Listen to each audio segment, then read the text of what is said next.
I'm really interested in one of the questions about what will we know after we die? I'm going to find it very interesting, just hearing the discussion. Are you going to have anything to contribute to it? Oh, I mean, I don't have any. Interesting. I mean, I will tell everyone because I came up with that question, but oh, did you? I and just gave it to say to Badria, but I really don't know the answer, and I was hoping maybe you would or somebody would. Well, if strange experiences with someone who has passed is an indication, I have, which was for me a very moving example of sort of a confirmation that what we were doing was going in the right direction. Well, we've had indication of people who have died and people who haven't, apparently having communication and perception of each other. So there's some reason to believe that whatever reality we find ourselves in afterwards, it doesn't exclude that possibility. Right. Although I think it was the ancient Egyptians who had more than one concept of posthumous life, and one was simply being remembered on Earth. If I've got something like that anyway. But anyway, I don't know. I haven't had anybody I know show up after death to tell me anything about it. The Confucians don't accept it or deny it.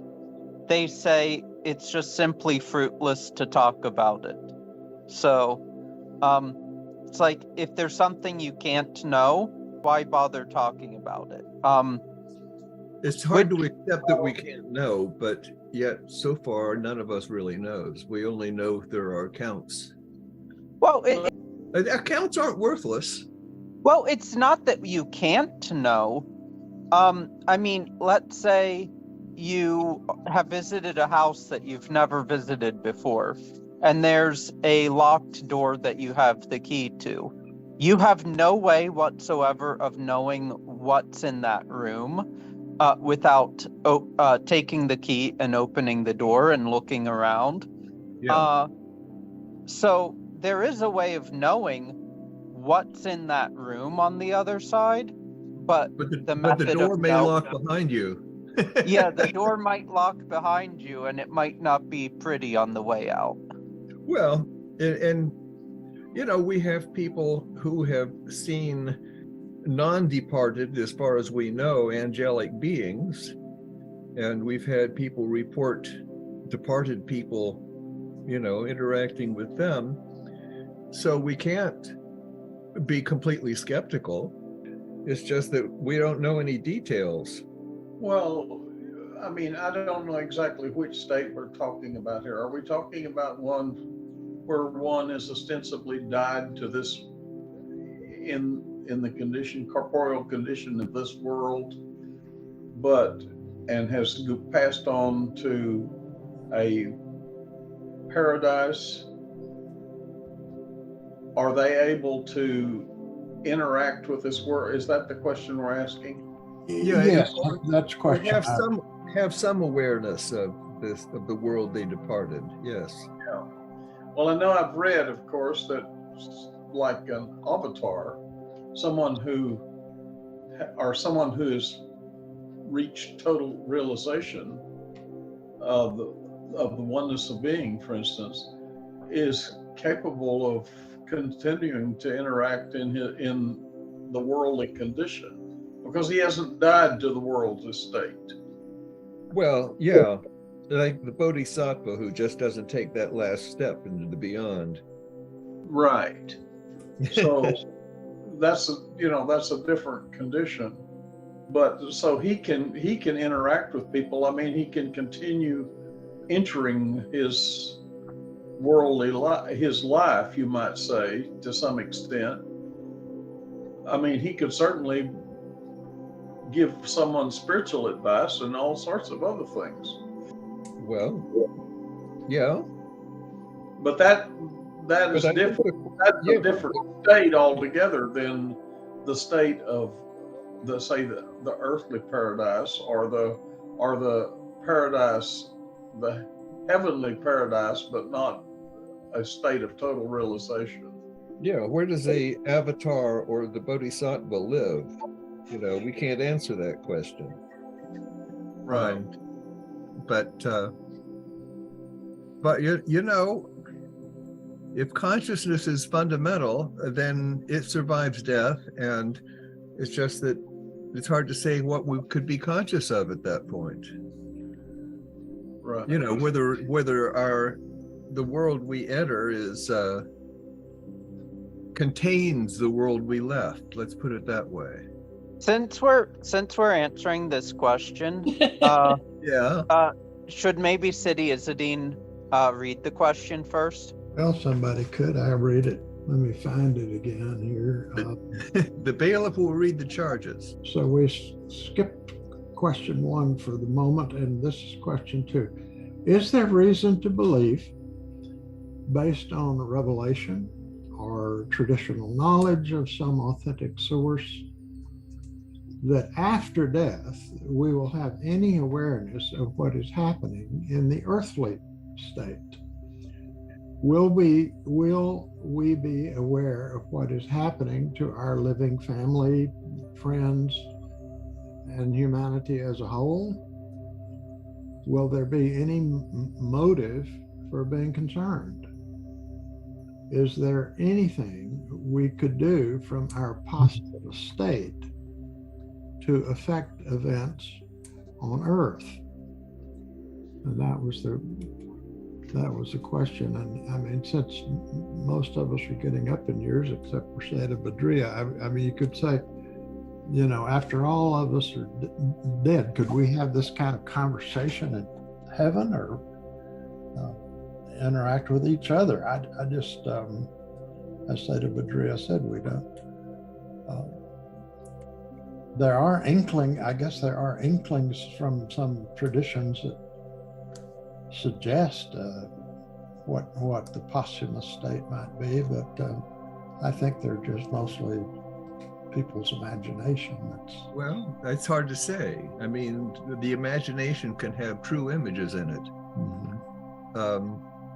But the cynic in me wants to say, well, if we're aware of what's going on back here on Earth, are we in heaven? Would heaven be such a great place if we knew what was still going on Earth? One way I've heard it described, which I found useful, is that we're not actually right here, right now, but we're something like an astral projection. Sort of like if you have a projector and you're projecting something onto a screen, what we are right now is just basically flickering shadows, but the essence is actually back at the source. And so when the shadow ceases, the essence doesn't cease. Yeah. Oh, right. That's a nice description. The experience I had, which I found both beautiful and profound, after my mother died, my parents were living with us here in Spencer, and when my mother passed away, we talked with my father and we concluded that we needed to sell the family home in Dayton, Ohio, where we all grew up, and the home my parents had built. And one day, as my brother and I were at the house in Dayton taking out some things, a couple drove up in the driveway, and it turned out to be a couple that had been interested in buying the house. They had sent a letter, and I remember thinking, oh, I should have brought the letter from that couple. Anyhow, I won't drag this story out.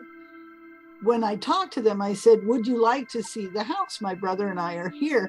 And they said, no, that's all right. We've already seen it. And I sort of looked astonished and said, what do you mean you saw it? And they said, well, we came one weekend and we knocked on the door, and this older woman opened the door and asked us if we wanted to see the house and invited us in. And we looked around, and they said she had, she spoke to them very nicely. She had a German accent. Anyhow, and so they got to look around, and I said, I asked them what she looked like, because I thought, who would have been in the house? And Who would that be? it turned out it was the ghost of my mother, because I showed them a picture, and they said, yes, that was the woman. And my brother and I was so glad my brother was there, because it was something we both heard them talk about, rather than later thinking, did I really hear that? But anyhow, my brother and I both felt this was our mother giving us permission to sell the house to this couple, because selling the family home was kind of a big deal. Oh, yeah. We were all reluctant to do it, but I was impressed that there was somehow the energy to manifest herself the way she did. Because when my mother died, she had been bedridden for some time. But they described her as walking around and mobile and so forth. Oh yeah, she was, her more normal, healthy self. Well, that is an impressive story, and it makes perfect sense. Well, I was very grateful, and I found it very beautiful. Well, and I think a lot of the accounts that people have said are kindness or generosity of somebody coming back and doing something, something helpful, something consoling or encouraging. So I mean, it fits the mold, and you can report it. I don't think you should doubt it. No, I mean, I honestly didn't. Yeah. My brother and I were both very surprised, but grateful. Yeah. Well, that in one case, it appears that the answer to the question is yes. Yeah. We don't know if it's a general answer. Well, and I mean, your mother was very, very spiritual, wasn't she?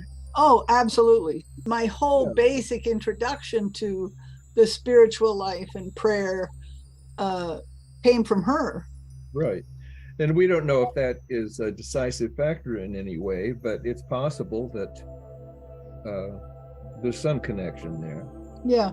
Although I believe people have seen images of deceased criminals too, so I don't know. And then there was the woman that Terry worked with, whose father was a rabid atheist. I mean, really rabid atheist. And one night the woman was asleep, and she woke up from a sound sleep, and her father was sitting at the end of her bed. And he said to her, I had to come and tell you I was wrong. And it turned out he had died. Yeah. Well, and she said he wasn't there long, but she knew he was there, and he told her he was wrong. I found that also very beautiful. Well, it is. I don't know.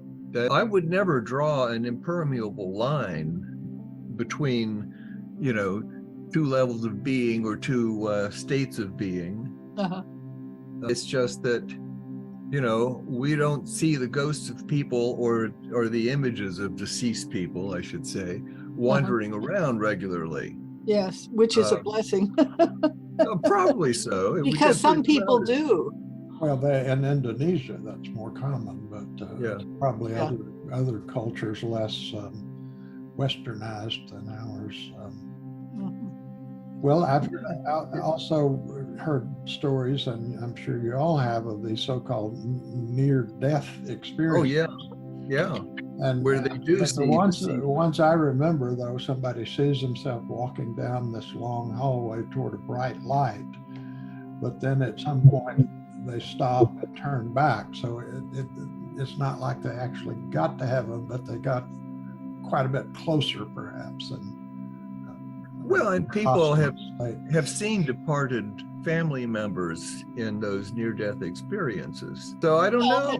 And there are some pretty well-known ones where there were conversations with Christ and then being told they had to go back because it wasn't their time. Yeah, it's all just amazing. And I just won't say I know anything without any personal experience, but I'm not going to, it's just that it's not true. Right. I mean, I saw Anne in a dream once, but it didn't deliver, it was just a fleeting image. It didn't deliver any message. You know, that whole thing on seances that was so popular during, I guess, the time of Arthur Conan Doyle, when he was the author of Sherlock Holmes. Well, that was based upon the belief that people could call up people from after death and get messages from them and give messages to them, and it took some intermediary to do this. Yes, it took money in the hand of the intermediary usually. What? It took money being placed in the hand of the exactly. Yes, and I imagine, I wonder if that's just a falsification of something that is real in a traditional context. It could be. Well, Kano delved into that quite a bit as a young man, and he actually wrote a couple of books. I think I've not read them, but either any of you read his books about that sort of thing, that mediums and. Did you say Guénon? Yeah, he wrote. Oh, yeah, well, he was involved in spiritualism. He was very interested in those kinds of things, and I haven't read those books, but I know he was involved in the Freemasons, and they did part under the best conditions.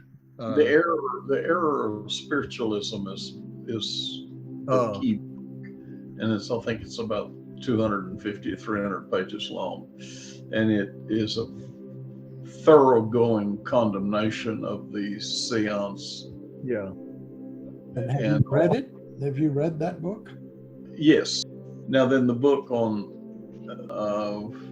I haven't read all of the book on the, what is the Masons? Freemasons. Yeah, Freemasonry. But I believe that there is, Freemasonry is something that was ruined at the end of the Middle Ages, I think. But it became a whole lot more social and somewhat occult bunch there after a while.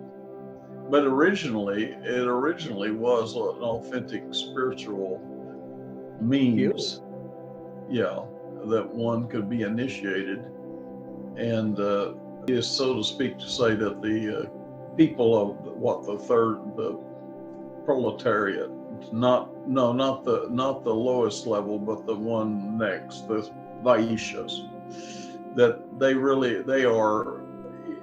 it is possible for them to have spiritual means, initiatic means, similar to the way the higher levels do. And I think the Rosicrucians was a legitimate initiatic order, I think, during the Middle Ages, but it was also one that was corrupted, I think, and turned into something else. Yeah, that happens. Of course, the Masons were, bricklayers and stone cutters and sculptors, and they were manual laborers rather than businessmen. But so maybe the correct word and manual laborers are both of the Vaishya caste. Yeah, they were artisans, I guess. Oh well, I suppose that's, if you're artisans, not just laborers, yeah. The people who actually designed and built the temples, I think, were probably Masons. Yeah. Well, yes. We're talking about sophisticated architectural knowledge. Yes, we are. Yes. So the answer to my question is we just don't know whether we'll have any awareness or interest in earthly. Well, I mean, Zeta Bahia gave an example of. Oh yeah, yeah. It'd be one, and I guess there are some There accounts are lots of people who lots of- seem to have had at least some passing interest and awareness. Well, a lot of people have claimed the visitations from the departed, and I don't discount that. well, I mean, in the Buddhist tradition, at least in Mahayana Buddhism, it's viewed as the highest path to attain nirvana and then to come back to help others to reach nirvana, which is saying to me that, one certainly would have some sort of awareness of this world. Then, one of the most famous sayings from the Orthodox tradition is God became man so that man could become God. Again, it's a lot of the traditions say that, there's probably some sort of awareness, but then you've got in Islam, everything will perish except for the face of God. So essentially, if you ask, is there something else? Well, almost every tradition says there is something else. So you could say, is there something else? The answer is yes. What is it? Silence. Yes. Because there's not really anything you can say about it. The more important thing, I think, personally, is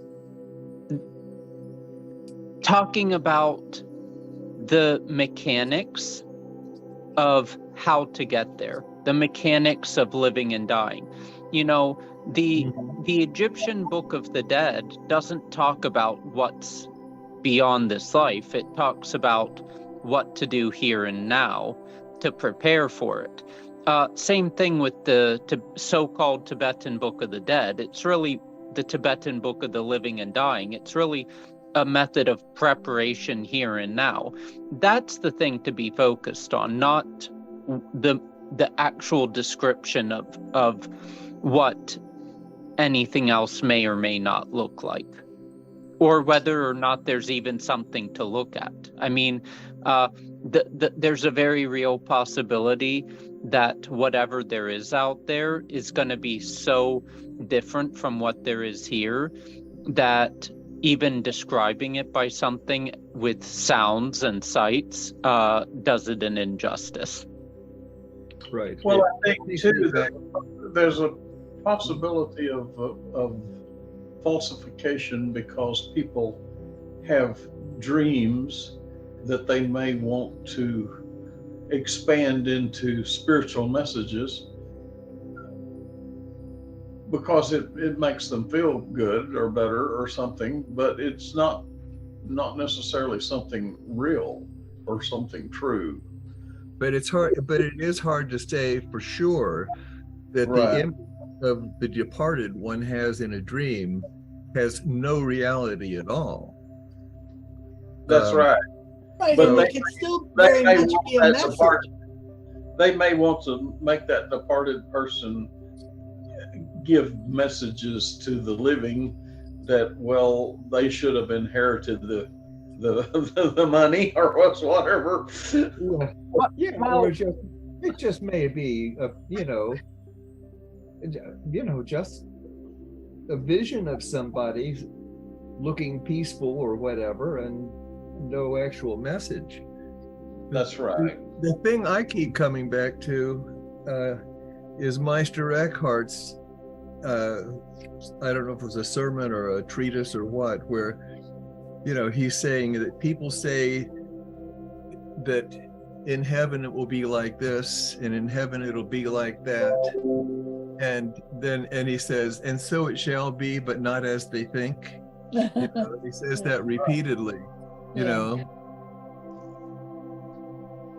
Well, I knew a person in the Orthodox Church who said when my daughter announced her intention of marrying the person she's married to now, he said that, well, the Virgin Mary had come to him and told him that she shouldn't marry him. She shouldn't marry this person that she was intending to marry, but she should marry him. And I thought that was just a case of his desires messing with his own mind. Well, you know, it's hard to say, because you could have something in your imagination, whether awake or asleep, and theoretically you could clothe it in the messenger you want, but I think visions of the Virgin are perfectly legitimate. I don't have experience. That. What I am disputing, though, is that there are some reports of various things that can be more or less the problem of the desires of the person. Sure. Yeah, they could be more psychological than spiritual. That's right. And that's possible. Yeah. That's another thing that makes it a little bit hard to say. Well, I know it, the proof of it has borne itself out. The person she married has become the church, I guess, who's the person who manages the business for the church, and they live a good life, and their children are all Christians, and she has become the director of the choir, and so on and so forth. But it seems that God has blessed her marriage. Her choice seems to have turned out to be a good one. That's right. Have I missed anything important? Well, we were talking about life after death. Yeah, we answered all the questions about posthumous life and possible interaction between the beyond and the here. And I'm glad we got that out of the way. Yeah, sorry you missed it. We were discussing whether the sense of the afterlife, being different in different cultures, and somebody did mention Bali, and so I thought I would pass that along and ask you if you had seen any departed relatives or ephemeral beings. I have not, although of course that's the culture very much incorporates those things. Right, exactly. I've currently been interested, I guess, musing the topic about encounters with those beings, mm-hmm. and how culturally determined one's interpretations of those things are. Right. If you encounter a being, if you're a Christian, it's an angel. If you're a Muslim, it's a jinn. If you're right. a Hindu, it's a particular incarnation of a particular god or mode. If you're secular, it's an alien. Yes. And these things are very much culturally determined, as are the individual experiences people have. Right. Well, I remember noting that the descriptions of jinn sounded a lot like some descriptions of aliens. Right. And so I began to wonder if these aliens really come from the Malakut or someplace like that rather than another planet. But that person who did those recent interviews on UFOs has just testified before Congress, or Senate, or one of the Congress probably. No, that I didn't know. He said the reporting I heard was a lot of the same things he said on that video. Yeah, there was a congressional committee that had hearings either yesterday or the day before. Yes. I haven't seen much coverage of it. Well, I'm no surprise. I remember reading some story, maybe it was this morning, about former Air Force officers who right. had gotten interested or involved in UFOs or Yeah. saying that the government is hiding a lot, that there's a lot more information, but which has been kept, I don't know, classified or. Yeah. Well, I heard those stories in the 50s or 60s, 60s, Right. I guess. So the overall theme is the same. Some of the assertions are a little different, but not much. And so I mean, I don't know about that stuff, but there are a lot of people talking about something, and I don't know how much of it is imagination from a conspiracy theory and how much of it is based on I don't know. I mean, you know, at least one of these people talks about having actually, you know, beheld the aliens, but you know, nobody has any good pictures. Well, Right. I was hearing something about some whistleblower talking about the fact that that there was information confirming that these were non-human origin. Yeah, that's the guy. That's the guy. Yeah. Talking about non-human biologics being aboard some of the crash craft. That's right. Instead of Exactly. saying alien tissue or alien something. No. They're going to be trying to. I had an interesting experience with a relative, sister-in-law, whose brother has worked for NASA for, I don't know, 30 years. He's in propulsion, he's an engineer. And she said one evening their conversation drifted around to aliens, and he sort of straightened up in his chair, and everybody was expecting him to say, "Oh, stop that, that's nonsense," and so forth. But what he said was, the military has had anti-gravity for 30 years. They just won't share it. They constructed it by deconstructing reverse engineering aliens craft. They just won't share it. They just won't share it. Those stories have been around for a long time, and I can't say they're not true, but so far there's no new data. There's just a resurrection of the same general accusations about it being hidden. Right. Well, go ahead. It's not a book that I've ever read, but I've read excerpts from it. But Jung wrote a book on the awareness of aliens. I didn't know that. Yeah, and so he was just remarking on the phenomena of how prevalent that idea was becoming. Mm-hmm. Interesting. Well, the aliens live in the collective unconscious. Right. So at any rate, I might get that book sometime just to see what in the world he did say. I can't remember. I never did read the whole book. I'm once again reminded of thinking about how culturally determined these things are. And one example is I was once looking at a piece of Persian art that had jinn in it. It was a classical piece.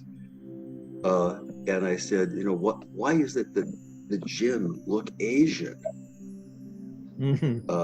And the art expert said, they only look that way after 1258. That was the Mongol invasion. Well, I was thinking about the fact that exactly it seems like the jinn are on the kind of the borderline between negative descriptions and some few positive ones. Are they beings that are capable of, you might say, the same kinds of things that human beings are, who aren't, as far as I can't speak to that. I can't either, but you know, there are good and bad jinn. Right, that's what I'm talking about. It's not a consistently positive or negative expression. No, it's just a state of being. Yeah, and can the same be said from the perspective of other religions? I mean, certainly Buddhism, or at least Hinduism, acknowledges for positive and negative. Yeah. And I think Christianity does too. You know, we speak of angels, and we speak of Angels and demons. demons. Yeah. You know, is there a difference in substance, or there's a difference in attitude, or are they actually different creatures, or they have just different attitudes or different roles to play? Related to the they're and the same expression of duality, though. That's certainly true. I mean, you have the Asuras and the Devas who, Right. in fact, the game of chess was kind of centered around the warfare between the Asuras and the Devas. The one was the black pieces and the other were the white pieces. Yes, but remember that too is an interpretation. Well, yeah, there probably are no written documents about that, but Well, even if there are, it's still an interpretation. well, of course. I mean, it's a representation. It's not supposed to be the real thing. Yes, that's right. That's But it, about the fact gives that that's the kind of, it gives evidence of a prevalent kind of belief that people have. But it makes me wonder, do we project the kind of strife into other levels of being that we have here? And I don't have an opinion on that. I'm not asserting anything there. Well, you know, how could we not? I don't think I don't think that that's determinative, but I think whatever comes to us is necessarily seen through our lens, which is to no small degree experientially and culturally determined. Sure. So I was Such a thinking about the fact that you have these legends in I don't know, Ireland, for example, of cons and fairies and trolls and demons. I mean, they were sort of alien beings in the sense that they weren't human, but it's only modern times in which you say, well, they come from some other planet or in some far galaxy. Good point. Yeah. Well, they've always been around, right, in one form. Yeah. That's right. They've always been either psychic, from the psychic or non-material realm, until we got into the purely material times that we live in. So we have to attribute them to where everything had to be material. Some other corporeal world out there that they somehow traveled across. Well, it's good to always be reminded of how limited our view of reality is. I mean, we have, you know, a couple of percent of the electromagnetic spectrum called vision, right? And the things that we see we consider real. Mm-hmm. And the spectrum goes on in principle infinitely in both directions, which isn't to talk about the other senses that not only keep us open to the world, but in many ways limit our experience in the world. Right. That is not even to touch the possibility of what are seen as other dimensions. Mm-hmm. I mean, we live in 3 dimensions and time. There are in principle, I think, 11 dimensions that exist. Yeah. Well, the organs of perception inherently limit the information. Mm-hmm. Sure. So we're back to Marshall McLuhan. The medium is the message. Right.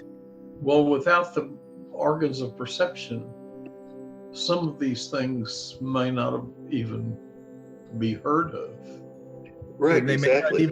And maybe they don't even exist. But the fact that they're not heard of or not experienced doesn't determine whether they're real or not. No, it doesn't. But I mean, some of the things that are thought to be real may have been either something that was brought by organs of perception or something that wasn't part of organs of perception, purely imaginary. That's the other side of the argument. Right. Sure. Yeah. Of course. Well, and you know, this current guy talking about UFOs basically says the way you communicate them is sounds a lot like remote viewing or some other kind of psychic practice, and he encourages people to form groups to communicate with the aliens. I don't know if he's I in wouldn't the process of surprised building a cult or not. I wouldn't be surprised if a lot of the illusions that they show of these things flying around in changing directions, that these things are not really, they're not really part of the corporeal domain. They're something created electronically. They could be artifacts. Yeah. Yeah, they could be artifacts of the instrument. Merely to confuse people and to make them believe in all sorts of things that that they wouldn't normally believe in, because someone is actually painting these things on the screens of space. Yeah, but who's doing that? Well, somebody who wants people to believe that it's real. Somebody that wants to take over the control of people's minds to some extent. So it's demons or the devil. Yes. Well, maybe it's someone who wants us to have a little wider view of things. Right. Yeah. Maybe it's not hostile. Yeah. Who can say? But yeah, I mean, that's the point. They keep giving the fact that these things can fly in ways that our airplanes cannot fly as being some kind of proof of their reality. Well, in fact of the matter, you can already make things do that on TV screens anytime you want. You can do it in your imagination too. So, yeah. I mean, if those are actually physical things that are being observed, it truly is impressive the way they can stretch the laws of motion to and past their limits. But I don't know. It's fascinating. Well, there is something positive in always acknowledging the unknown and not having to tie it down. I mean, right now we're talking to each other across what we conceive of as vast distances between here and Bali and so on and so forth. And we see these things moving in ways that perhaps real objects can't move. And we see projections of people's voices and things like that. So you might say, I don't see that any of the things that I've seen so far that they show about these flying objects being somehow or another impossible to be. I see them as being quite possible within the constraints of things as they are now. What are you talking about in terms of propulsion and physics and things like that, or are you talking in terms of? I'm saying that they're not real. They are not real, and they keep claiming their unreality as being proof of their reality. I see. In other words, to the extent they deviate from consensual reality, that makes them more impressive. Right. Well, because they can turn at right angles and things like that, like a jet aircraft can't do because it has inertia. Well, you can simulate that on TV screens with electronic images easily. Yeah. And so what those people may be seeing is something that's projected expressly for them to see. That's what all you people are on my computer screen. Yes, that's right. I wonder sometimes, they see so many of these unidentified flying objects, but if they're spaceships of aliens, why don't they just land and introduce themselves and say hello? What's the point of just darting around? Was that addressed in the congressional report? I don't know about that. That is one of the good questions. Yeah, that's right. And what's the point of just flying around and then seeing, and I don't know. I heard somebody a commentator on I guess it was a news program, or maybe it wasn't, but saying that, so if their technology is so advanced and everything, how is it that they seem to be crashing like drunk teenagers driving. And somebody said, well, you know, who's to say that they're not drunk teenage aliens out in their ships? Drunk teenage humans who have discovered how to project images like that out for people to look at. Yeah, well, I don't know. I mean, those images are actually appearing on some instruments, and there are cases where strange optical conditions could account for some of them. But the thing is, you know, the pilots have never caught up with them and got a close look. And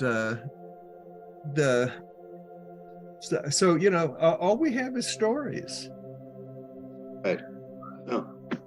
And some pictures of something. Yeah, and some pictures of something. Well, they're unidentified phenomena. And we're looking at pictures of each other at immense distances. Yeah. And the reality of our expressions and things like that are being transmitted, all the way around the world, right? In less than a second. Is that the reality that's being transmitted? How do I know? I mean, all I know is that I've got this two-dimensional glowing surface here that has these images on it. That's right. And these are being projected by satellites. No, aliens. Well, yeah, could be. Or whoever. There's so many satellites up there now that nobody knows how many there are. Yeah. We think it's Elon Musk that put all those communication satellites up recently, but maybe it's an alien invasion that installed them. Yeah, maybe it's the God AI projecting them. Well, that's true. You turn AI loose the way it hypothetically could be, then you could have the computer trained program deciding what we see. That's right. Well, it's time to make people think that there's aliens out here. Apparently. You know, and that they better watch their step. Well, that was the whole subject of that movie, where the Gart, the robot from outer space, was telling man that they needed to change their ways, or he was going to destroy the world. Yeah, that's a recurring theme that, at least in modern times, that if we had visits from aliens, we might perceive a common enemy and all of humanity would unite. Yeah. Well, that was probably, this person's message was primarily, they sent an emissary from whatever all of their governing agencies throughout space to tell Earth they needed to stop their work on atomic weapons. Oh yeah. If they didn't, the world would be destroyed. Yeah. And Gort was quite capable of destroying the world simply. Yeah, sure. Well, you know, it's like if we can't overcome our warlike ways, we better not leave Earth and start venturing out in their territory. Yes, they don't want that kind of hostility out there. No, or they'll declare war on us. well, yes, you know, that gets back to one of the fundamental questions of life. You know, how do we live together? Yes. And that's just as much a question for them as it is for us. I guess so. But some of these scenarios, imagine they've already figured it out. But I'll believe it when I see it. Yeah. Interesting phrase. Yeah, imagine that. Yeah, imagine that. After all, I see everything in my mind. I don't see actually anything out there. That's the only place you have experience. That's the only place. Yeah. right in my own In your heart, experience. yes, yes, in your heart. There is no objective proof that there's an outer world. There's only my experience of something. Right, and your experience, has not, since you're not a flyer of a jet aircraft like the people who see these things, that's a vision you've been denied. Well, For the so moment. far, yeah. But they haven't. That's right, because they're in the So in vicinity principle, of where this is supposed to be. in principle, it could occur in my awareness too, but it hasn't yet. Well, we talked about one of the questions. I think we're out of time for the other two. Well, I hope to be able to join you for the next get together. All right. Well, we covered the alien aspect of celestial visitors, as it were. All right. So Questions 1 and 3 haven't been addressed. But yeah, exactly. So we have 1 and 3 to look forward to next time. She can add a couple Right. more.